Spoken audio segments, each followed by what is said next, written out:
দলে দলে এত ছেলে মেয়ে যে বিয়ে করছে, বলি বিয়েবাড়ির নিমন্ত্রণটা কোথায় এলো? হ্যাঁ, একটাও বিয়েবাড়ির নিমন্ত্রণ নেই। ফিশ বাটারফ্লাই তাই বাড়িতেই বানিয়ে ফেললাম। বাজার থেকে মাছের ফিলে এনে দিয়েছিল।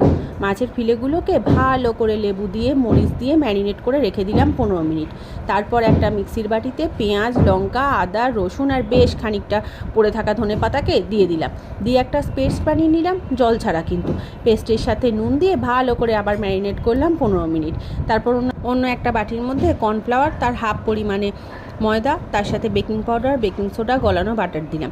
ফ্রিজের বরফ ঠান্ডা জল দিয়ে একটা বেশ মোটামতো ঘন ব্যাটার বানিয়ে নিলাম।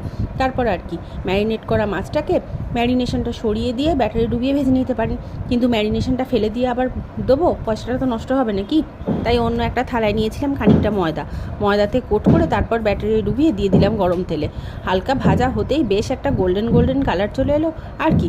সসের সাথে পরিবেশন করে খেয়ে ফেললাম।